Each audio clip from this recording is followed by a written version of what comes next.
విజయనగరం జిల్లా గజపతి నగరంలో ఇటీవల భారతీయ జనతా పార్టీ ఓబీసీ మోర్చా జిల్లా అధ్యక్షులుగా నియమితులైన దొగ్గదేవుడును గజపతి నగరంలో శుక్రవారం పలువురు బీజేపీ నాయకులు శాలువాలతో సత్కరించి అభినందించారు.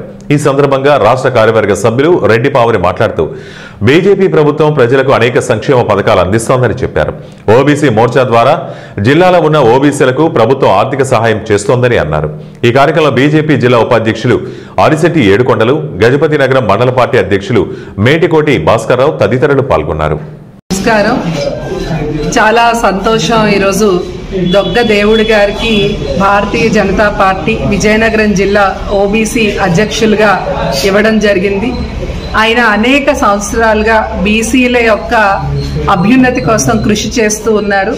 మరి ఆ సందర్భంలో ఆయనకి ఈ పదవి ఇవ్వడం అనేది నిజంగా చాలా సంతోషదాయకం. భారతీయ జనతా పార్టీ నరేంద్ర మోడీ గారి నాయకత్వంలో ఎప్పుడు కూడా బీసీల యొక్క అభివృద్ధిని కాంక్షిస్తూ ఉంది. ఓబీసీ రిజర్వేషన్ పాస్ చేసింది కూడా భారతీయ జనతా పార్టీ. మరి అటువంటి సందర్భంలో బీసీలలో ఉన్నటువంటి అన్ని కులాల యొక్క అభివృద్ధికి వారికి కావాల్సినటువంటి మైక్రో ఫైనాన్సెస్ కానీ వారికి కావాల్సినటువంటి